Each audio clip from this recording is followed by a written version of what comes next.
नमस्कार, मैं रवीश कुमार। क्या आप उन भारतीय वैज्ञानिकों के नाम जानते हैं जिन्होंने भारत में रहते हुए कोरोना के टीके की खोज की? क्या आपने उनका अभी तक चेहरा देखा है? जिस तरह से मंगलयान के छोड़े जाते समय प्रधानमंत्री इसरो के वैज्ञानिकों के साथ घुल मिल रहे थे और उनका चेहरा देखा था।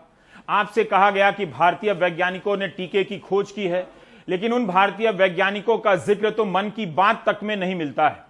इसी के साथ आपको बताया गया कि भारतीय कंपनियों ने टीके की खोज की है। इसमें भी अब साफ हो गया है कि सीरम कंपनी ने टीके की खोज नहीं की है, वो दूसरे की खोज के आधार पर टीका बना रही है। अब बच गई कोवैक्सीन बनाने वाली भारतीय बायोटेक कंपनी। इस भारतीय कंपनी का टीका क्यों नहीं कोविशील्ड की तरह उपलब्ध है और कई जगहों पर तो उपलब्ध भी नहीं है? रुकिए, हर बात में वन नेशन एक ही भाषण के तहत बार बार एक nation one ration, one nation एक टैक्स की बात करने वाली मोदी सरकार वन नेशन में एक टीका एक दाम की बात करना भूल गई है। यही नहीं, टीके की खरीद की नीति ऐसी बनाई है कि लगता है कि वन नेशन नहीं, वन नेशन में हर स्टेट अपने आप में एक नेशन है और वो अपना ग्लोबल टेंडर निकाले और खरीद लाए। इसे दुनिया का सबसे बड़ा टीका अभियान बताया गया, लेकिन अब इसकी पोल हर स्तर पर खुलती जा रही है, दुनिया में भी और देश के भीतर भी। सुप्रीम कोर्ट ने आज केंद्र सरकार को आदेश दिया है कि टीका की खरीद और वितरण से नीति का सारा रिकॉर्ड अदालत के सामने पेश किया जाए। पिछली सुनवाई में ही अदालत का संदेह गहरा हो गया था, जब कोर्ट ने सिर्फ इतना समझना चाहा कि उस नीति का आधार क्या है कि एक ही कंपनी से केंद्र सस्ते दामों में टीका खरीद रहा है, राज्य अलग दाम में और प्राइवेट कंपनियां अलग दाम में। कोर्ट ने कहा कि हम पॉलिसी डॉक्यूमेंट देखना चाहते हैं कि इसकी समझ किस आधार पर तैयार की गई है। सुप्रीम कोर्ट ने अपने फैसले में कहा है कि सरकार ने 18 साल से 44 साल की उम्र के लोगों के टीका देने की जो नीति बनाई है उसका कोई तार्किक आधार नहीं लगता है, यानी बिना सोचे समझे बनाई गई ये नीति लगती है। भारत में महामारी के 1.5 साल से अधिक अरसा हो चुका है। इतने लोग मर गए और बहुत सारे लोग मार दिए गए। तोता रटन की तरफ बताया गया कि दुनिया का सबसे बड़ा टीका अभियान चल रहा है, लेकिन अदालत और जनता देख रही है कि हर जगह टीका केंद्र बंद होने लगे हैं। सुप्रीम कोर्ट ने केंद्र सरकार से कहा है कि कोवैक्सीन, कोविशील्ड और स्पुतनिक की खरीद कैसे हुई, इसकी सारी जानकारी पेश कीजिए। कोर्ट ने टीका अभियान की पूरी नीति को कटघरे में खड़ा कर दिया है। कोर्ट ने सरकार को आदेश दिया है कि सरकार बताए कि पहले 3 चरणों में आबादी के कितने प्रतिशत पात्र लोगों को टीका दिया जा चुका है। इसमें गांवों और शहरों की आबादी का प्रतिशत भी बताया जाए। कोवैक्सीन, कोविशील्ड और स्पुतनिक की खरीद का जो भी रिकॉर्ड है उसका पूरा डेटा दिया जाए, जिसमें यह साफ साफ जानकारी हो कि केंद्र सरकार ने किस किस तारीख को खरीदने के ऑर्डर की प्रक्रिया शुरू की है, हर तारीख को कितने डोज की खरीद का ऑर्डर किया है यह भी बताए, किस तारीख को सप्लाई की बात कही गई है यह भी बताए। सरकार यह भी बताए कि उसने पहले, दूसरे और तीसरे चरण में बाकी आबादी को टीका देने की क्या तैयारी की है। अब सरकार को बताना होगा कि किस तारीख को टीके का ऑर्डर किया गया है। दुनिया के कई देश पिछले साल मई, जून, अगस्त में ही टीके का ऑर्डर कर रहे थे। भारत क्या कर रहा था थाली बजाने के अलावा और प्रोपेगेंडा के अलावा? भारत ने कब टीके का ऑर्डर किया? जनवरी 2021 में जाकर। इस सवाल का जवाब विपक्ष पूछ रहा था, लेकिन सरकार साफ साफ नहीं बता रही थी। अब इसका जवाब कोर्ट में देना पड़ सकता है। On the 15th of August 2020, the Prime Minister declared that there was a plan in place to vaccinate every Indian by the next year. It is now mid-2021. Our vaccination rate is 1.9 million people per day. We need 7 to 8 million people to be vaccinated per day to achieve that target. The centre first took all responsibility. After that, as the second wave hit, it started to abdicate responsibility to the states. Other federal countries like Germany and the USA have followed a completely different process. The centre has procured the vaccine and allowed states to distribute it. Why did the Modi government not do so? यही वो सवाल है जो राहुल गांधी शुरू से पूछ रहे हैं कि कोरोना से लड़िए, लेकिन पूरी पारदर्शिता और सच्चाई के साथ लड़िए। हर जानकारी को सामने रखिए और टीका को लेकर इधर उधर की बात मत कीजिए। सवाल है कि क्या सरकार कोर्ट में यह जानकारी देगी या मना करने के रास्ते निकालेगी, या लिफाफा सिस्टम तो नहीं आ जाएगा कि हम लिफाफे में बताएंगे। लेकिन सुप्रीम कोर्ट का यह आदेश दुनिया का सबसे बड़ा टीका अभियान होने के दावे पर बड़ा सवालिया निशान खड़ा कर चुका है। कोर्ट ने अपने आदेश में यह भी कहा है कि हलफनामा दायर करते समय हर दस्तावेज की कॉपी नत्थी की जाए, फाइल की नोटिंग नत्थी की जाए, जिससे पता चले कि टीका की नीति को लेकर क्या क्या कब कब सोचा जा रहा था। 2 हफ्ते के भीतर यह हलफनामा देना होगा। इन्होंने ये भी कहा है कि जो डिजिटल डिवाइड होता है, जैसे गांव में रहते हैं और शहर में रहते हैं, जो इनको बुक करना पड़ता है जो वैक्सीनेशन के लिए, कोविन पोर्टल में करना पड़ता है। सो कोर्ट ने कहा है कि जो गांव में जो रहते हैं उनका जो सिर्फ 4% लोगों के पास कंप्यूटर होता है और दूसरा इंटरनेट भी बहुत कम है। ऐसे मामले में ये जो डिजिटल जो इनकी पॉलिसी है कोविन पोर्टल के ऊपर करना, वो बिल्कुल गलत होगा, वो इक्वालिटी के खिलाफ भी होगा। सो ये सारे बातें लेकर उन्होंने कहा है कि 2 हफ्ते के अंदर सरकार एफिडेविट फाइल करेगी। 30 तारीख मतलब जून 30 तारीख को सुप्रीम कोर्ट दोबारा ये केस लेगी। लेकिन कोर्ट ने कई क्लैरिफिकेशन इनको मांगा है कि प्राइसिंग के ऊपर भी क्यों सेंट्रल गवर्नमेंट क्यों सारे वैक्सीनेशन जो डोजेस खरीद कर स्टेट को क्यों नहीं डिस्ट्रीब्यूट नहीं कर सकते, क्योंकि जो स्टेट गवर्नमेंट को जो फाइनेंशियल पॉलिसी है उसको जो वो खरीदते हैं पैसे देकर जो वैक्सीनेशन है उसमें काफी फर्क पड़ेगा। उन्होंने ये भी पूछा है कि जो लॉजिस्टिकल सपोर्ट, जैसे वैक्सीन खरीदते हैं सेंटर से, तो स्टेट लेके जाने के बाद कोल्ड स्टोरेज में रखते हैं, उसकी क्या फैसिलिटी है, क्या इंप्रूव हुआ, ये सारे बातें उनको सेंटर को बताना पड़ेगा 2 हफ्ते के अंदर। 44 साल से उम्र के लोगों के लिए ही टीका नहीं है। जिन्हें पहला डोज लगा था उन्हें दूसरे डोज के लिए लंबा इंतजार करना पड़ा है। अचानक दूसरे डोज का गैप बढ़ा दिया जाता है कि 3 महीने के अंतराल पर दूसरा डोज लिया जा सकेगा। जिस टीके को भारतीय कहा जा रहा था, कोवैक्सीन का पता ही नहीं है कुछ। कंपनी दावा करती है लेकिन लोग टीके का इंतजार करने लग जाते हैं। यही नहीं, राज्यों पर टीका खरीदने के लिए थोप दिया गया ताकि पॉलिटिक्स होती रहे और गोदी मीडिया के चैनलों में डिबेट होता रहे, जबकि पूरी दुनिया में केंद्र सरकार ही टीका खरीदकर अपने राज्यों और नागरिकों को दे रही है, वो भी मुफ्त में। केंद्र सरकार को ग्लोबल टेंडर निकालना था, लेकिन इसकी जिम्मेदारी राज्यों को दे दी गई। बस राज्यों से यह नहीं कहा गया कि अपना अपना विदेश मंत्री भी रख लें और दूतावास भी खोल लीजिए। Unconditional support. आज केरल विधानसभा ने सर्वसम्मति से प्रस्ताव पास किया है। सत्ता पक्ष और विपक्ष ने एक प्रस्ताव पास कर केंद्र सरकार से मांग किया है कि कोविड का टीका मुफ्त दिया जाए और नागरिकों को समय पर टीका दिया जाए। कुछ दिन पहले ही केरल के मुख्यमंत्री पिनाराई विजयन ने अन्य मुख्यमंत्रियों से केंद्र पर मिलकर दबाव डालने की अपील की थी। अब ओडिशा और झारखंड ने भी कहा है कि केंद्र सरकार ही टीका खरीदे और राज्यों को दे।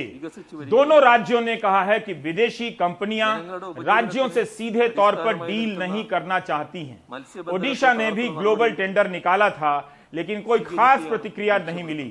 टीका बनाने वाली कंपनियां कानूनी सुरक्षा मांगती हैं और इसकी गारंटी केवल केंद्र सरकार दे सकती है। क्या केंद्र को यह बेसिक बात पता नहीं था? बिल्कुल पता होगा, फिर भी अपनी जिम्मेदारी पूरी किए बगैर राज्यों पर ग्लोबल टेंडर का भार डाल दिया गया। अब केंद्र सरकार कह रही है कि कानूनी सुरक्षा देने के लिए तैयार है। अब वो हेडलाइन गायब हो चुकी है जिसके जरिए कई महीनों से प्रोपेगेंडा रचा जा रहा था कि भारत में दुनिया का सबसे बड़ा टीका अभियान चल रहा है। इसकी हालत अब यह है कि राज्यों के मुख्यमंत्री सारे मुख्यमंत्रियों को पत्र लिख रहे हैं, एक दूसरे से अपील कर रहे हैं। ओडिशा के मुख्यमंत्री नवीन पटनायक ने भी सारे मुख्यमंत्रियों को पत्र लिखा है। आमतौर पर कम बोलने वाले और विवादों से दूर रहने वाले नवीन पटनायक को भी यह कदम उठाना पड़ गया। उन्होंने अपने पत्र में लिखा है कि डियर चीफ मिनिस्टर, पिछले 1 साल से कोविड-19 की महामारी ने दुनिया भर के देशों को बुरी तरह प्रभावित किया है। ज्यादातर देशों ने संक्रमण के कई लहर देखे हैं। भारत भी अपवाद नहीं है। हम लोग अभी तक 2 लहर देख चुके हैं। दूसरी लहर के बाद लोग अगली लहर और वायरस के अगले रूप को लेकर डरे हुए हैं। भारत का हर नागरिक इस महामारी को लेकर किसी न किसी रूप में चिंतित है। अपने को खो देने का डर है या नौकरी या कारोबार खो देने का डर है, कोई नहीं बचा है।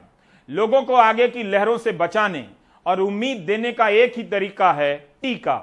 जिन देशों ने टीका अभियान पर ध्यान केंद्रित किया है वहां पर कोविड की स्थिति में कमाल का सुधार है। हमें भी अपने लोगों को भरोसा देना होगा। जब तक सभी राज्य टीका को सर्वोच्च प्राथमिकता नहीं देंगे, युद्ध स्तर पर काम नहीं करेंगे, तब तक कोई राज्य सुरक्षित नहीं है। लेकिन यह जंग अकेले नहीं लड़ सकते हैं, ना ही टीका खरीदने के लिए एक दूसरे से लड़ते हुए राज्य लड़ सकते हैं। केंद्र सरकार ने जब से 18 साल से ऊपर के लोगों को टीका देने के तीसरे चरण का ऐलान किया है, तब से टीके की मांग बढ़ गई है। इस नीति के कारण राज्य और प्राइवेट सेक्टर भी टीका खरीद सकते हैं। कई राज्यों ने ग्लोबल टेंडर निकाला, लेकिन साफ है कि ग्लोबल कंपनियां केंद्र सरकार की तरफ देख रही हैं। उन्हें केंद्र से स्पष्ट आश्वासन चाहिए। ग्लोबल कंपनियां राज्य सरकारों से सौदा नहीं करना चाहती हैं। दूसरी तरफ घरेलू कंपनियों की भी अपनी सीमाएं हैं, वे भी सप्लाई का वादा नहीं कर पा रही हैं। मौजूदा हालात में एक ही रास्ता है कि केंद्र सरकार टीका खरीदे और राज्यों को बांटे, ताकि जल्द से जल्द सभी नागरिकों को टीका मिल सके। जय हिंद। नवीन पटनायक। इसी तरह का पत्र झारखंड के मुख्यमंत्री हेमंत सोरेन ने भी प्रधानमंत्री को लिखा है। अदालत का आदेश हो या राज्यों के मुख्यमंत्रियों की आवाज, सब एक तरह से ही एक ही दिशा में है कि केंद्र खरीदे। इस पूरी प्रक्रिया में 1.5-2 महीने से अधिक का समय बर्बाद हो गया। 19 अप्रैल को केंद्र ने राज्यों से कहा कि आप टीका खरीद लीजिए और 1 महीने से 18 साल से ऊपर के लोगों को टीका देने का काम शुरू कर दीजिए। केंद्र के पास टीका खरीदने और वितरण की नीति बनाने के लिए 1.5 साल का वक्त था और राज्यों को टीका अभियान शुरू करने का 11 दिन का वक्त दिया जाता है। राज्यों के पास पैसे नहीं हैं। केंद्र ने केंद्रीय बजट में टीका अभियान के लिए 35,000 करोड़ रुपए का प्रावधान किया था, उसका पता नहीं है। 24 मई को केरल हाईकोर्ट ने कहा था कि सरकार ने रिजर्व बैंक से जो पैसा लिया है 99,000 करोड़, उसका इस्तेमाल टीका खरीदने में क्यों नहीं किया जा रहा है। केरल हाईकोर्ट में भी टीका नीति को लेकर सुनवाई हो रही है। केरल हाईकोर्ट ने तो हिसाब भी लगाकर दे दिया कि अगर 250 रुपए के हिसाब से भी टीका खरीदें तो 34,000 करोड़ में पूरी आबादी के लिए टीका आ जाएगा। यही सवाल आज सुप्रीम कोर्ट ने पूछा कि 35,000 करोड़ रुपए दिया गया है टीका के लिए, इस पैसे का अब तक कैसे इस्तेमाल हुआ है? क्यों इस पैसे का इस्तेमाल 18 से 44 साल की उम्र के लोगों को टीका देने के लिए नहीं किया जा सकता? आप जानते हैं कि केंद्र सरकार ने राज्यों से कहा है कि खुद ही कंपनियों से खरीदें, लेकिन कितना खरीदेंगे यह केंद्र सरकार बताएगी। मतलब पैसा राज्यों का होगा, लेकिन सप्लाई का कोटा केंद्र सरकार तय करेगी। विपक्ष की सरकारें जहां मुखर हैं, वहीं बीजेपी की सरकारें चुप हैं। लेकिन ऐसा नहीं कि वहां समस्याएं नहीं हैं।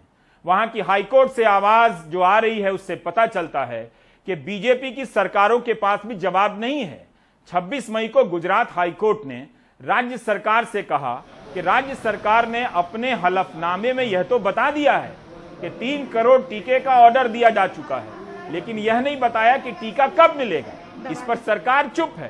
कोर्ट को राज्य सरकार ने अपने हलफनामे में बताया है कि टीका निर्माताओं ने यह नहीं बताया है कि सप्लाई कब करेंगे।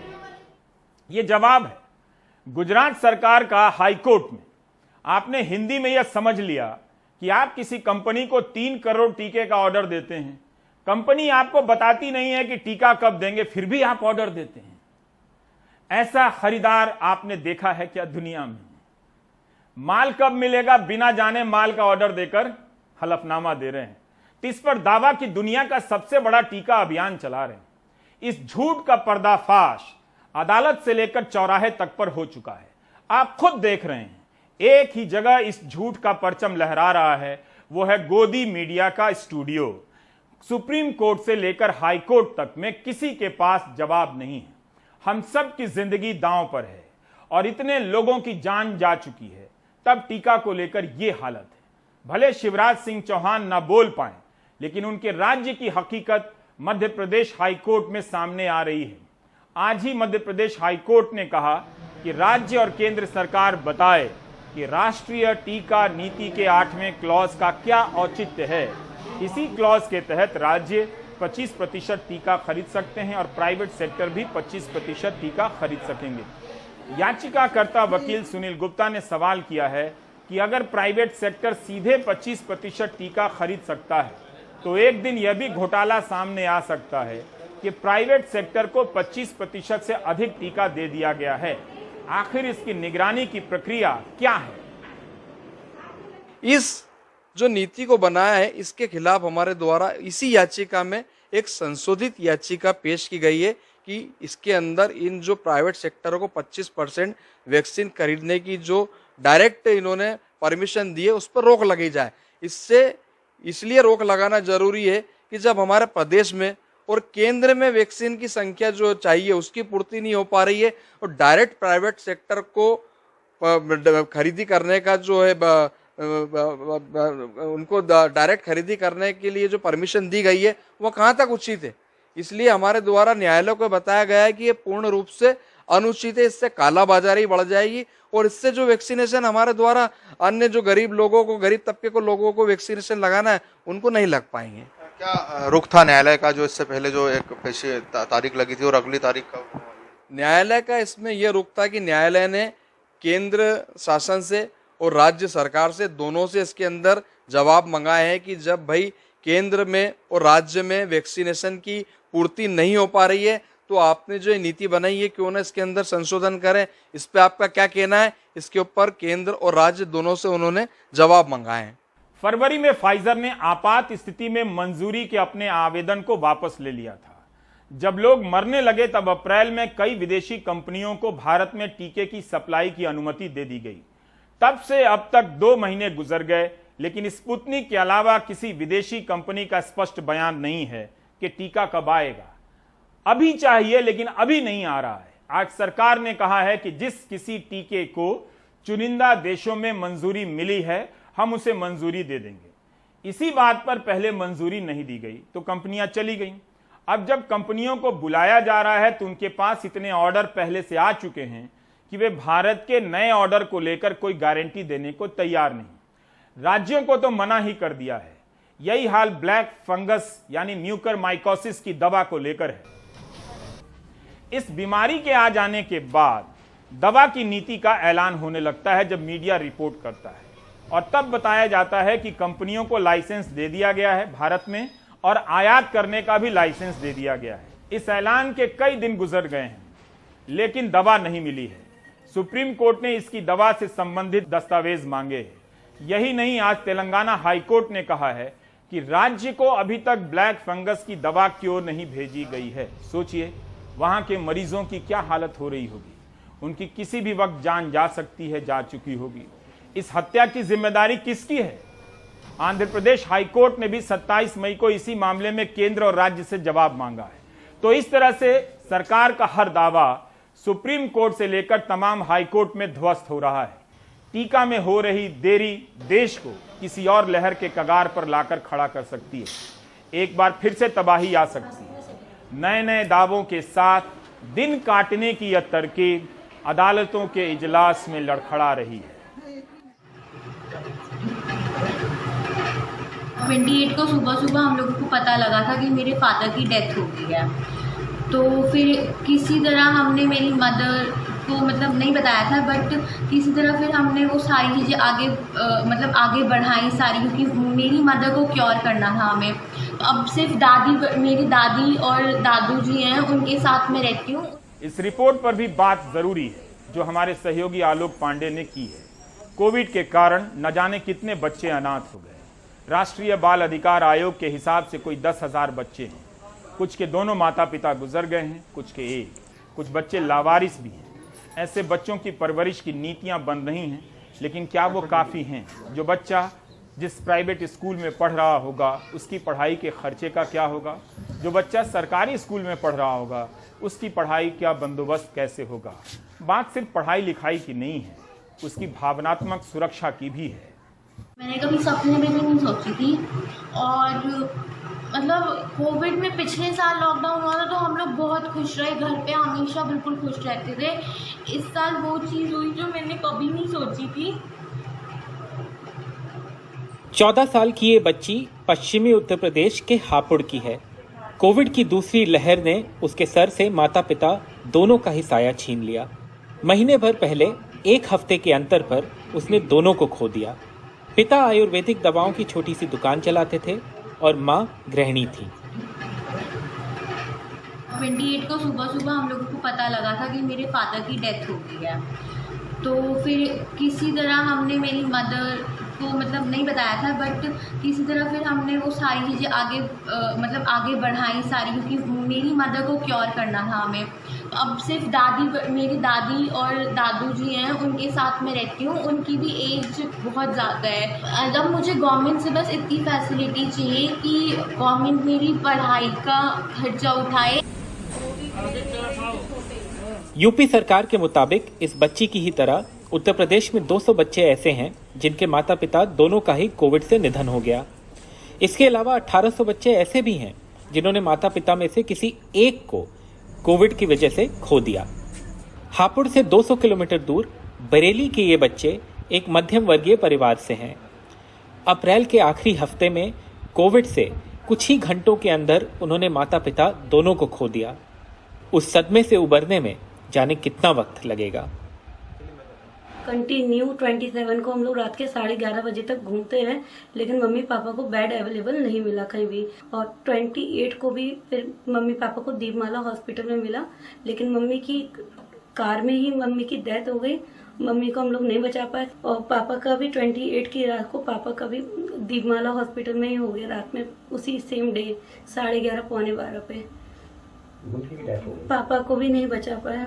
ये समस्या रूरल यूपी में और गहरी दिखाई देती है, क्योंकि वहाँ पे बहुत सारे केसेस में जो परिवार में खर्चा चलाने के लिए काम करते थे उन लोगों की मौत हो गई है। सरकार ये कह रही है कि मदद करेंगे, लेकिन जो फ्यूचर है ऐसे बच्चों का वो काफ़ी ब्लीक लग रहा है। बरेली से 650 किलोमीटर दूर पूर्वी यूपी के बलिया में इन 4 बच्चों की मां कोविड से चल बसी। वो दैनिक मजदूरी कर घर चलाती थीं। पिता का साया कई साल पहले कैंसर ने छीन लिया था। सबसे बड़ी ये 13 साल की बच्ची है और सबसे छोटा ये 7 साल का लड़का। अब आपका पढ़ाई का फीस कौन भरेगा? भगवान जाने। पढ़ने का मन है ना? हाँ। क्या बनना चाहते हैं पढ़ के? पुलिस। दोनों माँ बाप नहीं हैं उनके और कोई लीगल गार्जियन नहीं मिलता है, तो हमारा यहाँ पे शेल्टर होम है और महिला बाल विकास कमेटी, चाइल्ड वेलफेयर कमेटी के समक्ष हम उनको प्रस्तुत करके और उनको शेल्टर होम में रखवाएंगे और 18 साल तक ये प्रावधान है। बलिया से 450 किलोमीटर दूर चित्रकूट में 70 साल की इस बुजुर्ग की चिंता ये है कि उसके नाती नातिन की देखभाल अब कैसे होगी। नाती 9 साल का और नातिन 6 साल की है। दैनिक मजदूरी करने वाली उनकी मां कोविड से चल बसी। पिता हैं तो, लेकिन मध्य प्रदेश में रहते हैं और पहले ही अलग हो चुके हैं। पिता आप क्या करत हैं? नहीं, क्या कहते हैं लेने के लिए? क्या नहीं आ रहे हैं, कोई पता नहीं है। मतलब बच्चों की ना, बच्चों की सुध नहीं ले रहे हैं क्या? हाँ, ना कोई फोन करते हैं, ना कोई आते हैं, ना कोई बातचीत है। कोविड से अनाथ हुए बच्चों की देखभाल और पढ़ाई के लिए प्रधानमंत्री मोदी और यूपी की योगी सरकार दोनों ने योजनाओं का ऐलान किया है। गार्जियन या केयरटेकर से अनाथ होने वाले उन बच्चों की देखभाल के लिए राज्य सरकार ऐसे बच्चों को, यानी जब तक वो बच्चे अपने पैरों पर खड़े होते हैं, ऐसे बच्चों की देखभाल के लिए 4000 रुपये प्रति बच्चा वित्तीय सहायता उपलब्ध कराएगी। 10 साल से कम आयु के ऐसे बच्चे जिनके गार्जियन या उनका कोई अभिभावक नहीं है, ऐसे बच्चों को राज्य सरकार के द्वारा जो संचालित हैं बाल गृह, उनके संरक्षण की व्यवस्था, उनके आवास की व्यवस्था होगी। उत्तर प्रदेश और केंद्रीय सरकार को शायद ये भी करना पड़ेगा कि ये जो कोविड ऑर्फन्स हैं भारत में या उत्तर प्रदेश में, उनकी कंटिन्यूअस ट्रैकिंग हो, जिससे कि सरकारी स्कीम्स जो उनके लिए अनाउंस की गई हैं उन तक पहुंच पाएँ और साथ ही उनके जो ट्रॉमा इश्यूज़ हैं वो भी एड्रेस हो पाएँ। रणदीप, अदनान, परवेज़, करुणा और कैमरा पर्सन विनीत वर्मा के साथ आलोक पांडे, एनडीटीवी इंडिया।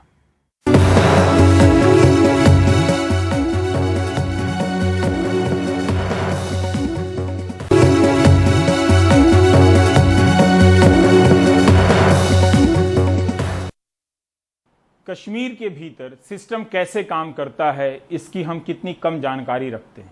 वहां भी लाल फीताशाही किसी दूसरी राज्य सरकारों से कम नहीं। एक पुलिस वेरिफिकेशन को लेकर लाल फीताशाही ने वहां एक परिवार को तबाह कर दिया। एक छात्र के पिता सरकारी शिक्षक हैं और उनका विभाग पुलिस वेरिफिकेशन ना होने के बहाने 2 साल से उन्हें वेतन नहीं दे रहा था।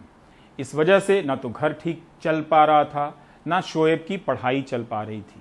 यही नहीं, 1 साल पहले हाईकोर्ट ने भी आदेश दिया कि इनकी सैलरी शुरू की जाए, लेकिन वेतन नहीं दिया गया। नजीर मसूदी की ये रिपोर्ट। मैंने सुसाइड करने ये वीडियो संदेश रिकॉर्ड करने के कुछ मिनट बाद शोएब बशीर ने अपनी जान दे दी। 24 साल का नौजवान साइकोलॉजी में एमए करना चाहता था, लेकिन फीस नहीं दे पा रहा था। इस वीडियो में शोएब ने कहा कि मेरे जान देने की इकलौती वजह यह है कि मेरे पिता को पिछले 2 वर्षों से वेतन नहीं मिला है।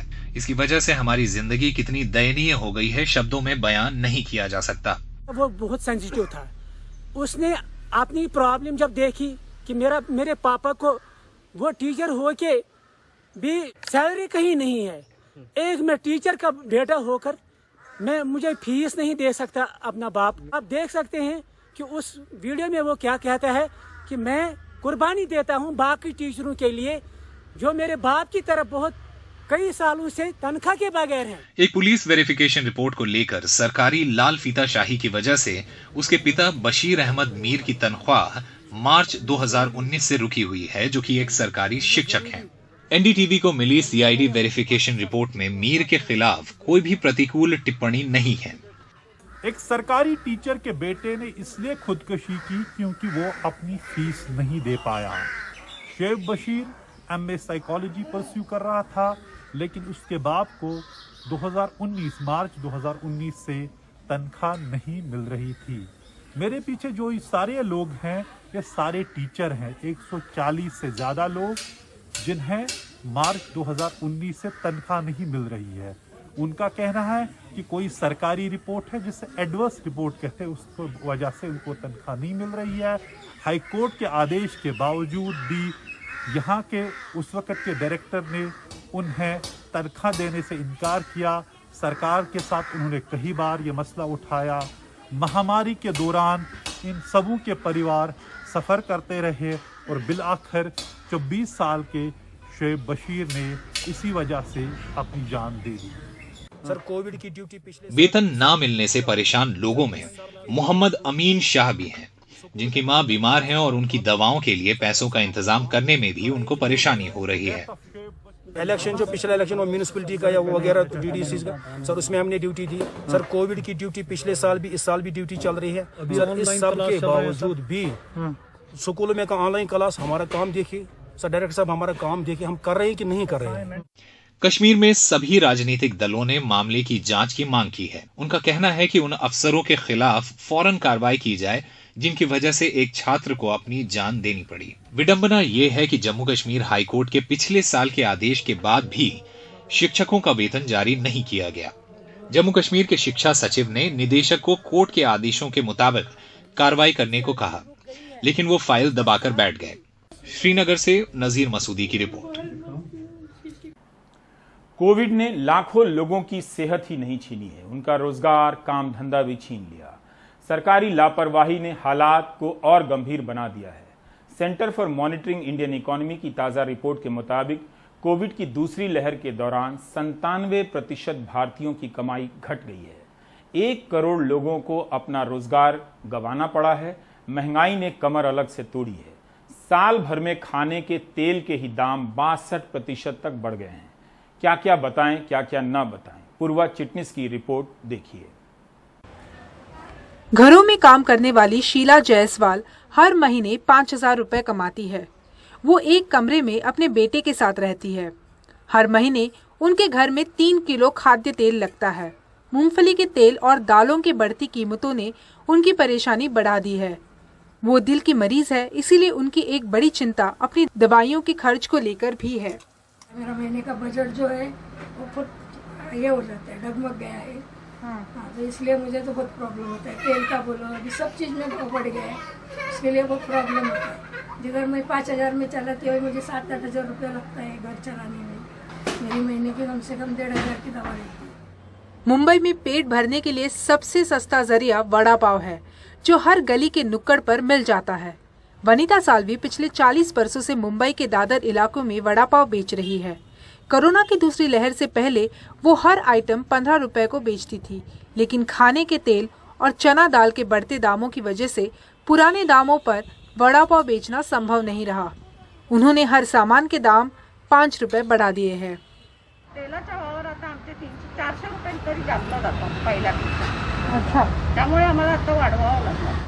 ना सिर्फ खाने का तेल बल्कि पेट्रोल और डीजल के दाम भी आसमान छू रहे हैं।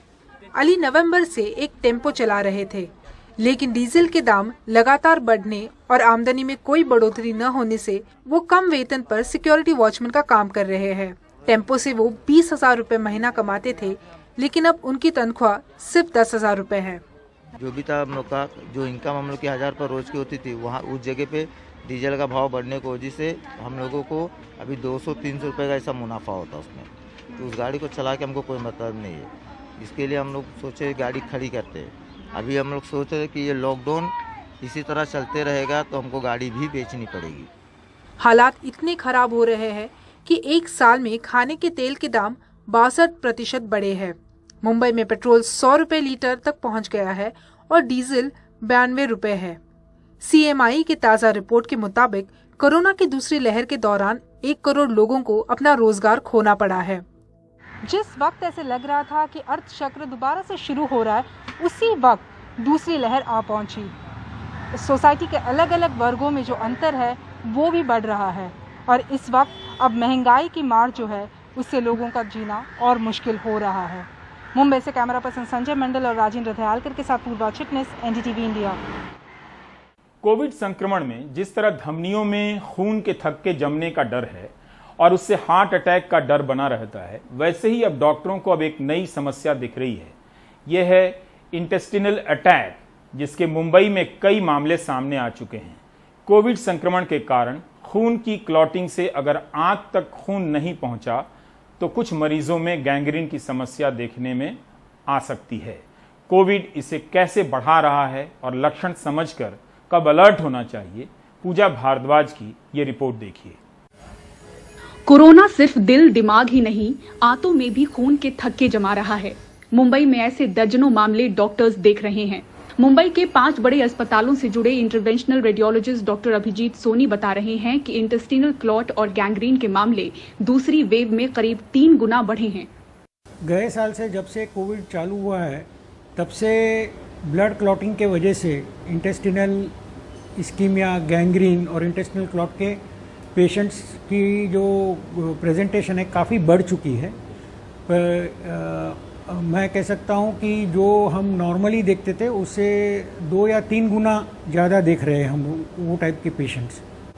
कोविड के वजह से बॉडी में इम्यून रिस्पॉन्स होता है और जितना इम्यून रिस्पॉन्स स्ट्रांग होता है उतना ब्लड क्लॉटिंग की टेंडेंसी बढ़ जाती है। कोरोना वायरस फेफड़ों के अलावा गैस्ट्रो इंटेस्टिनल ट्रैक्ट पर भी हमला कर सकता है। ऐसे कोविड मरीजों की संख्या करीब 16 से 30% होती है।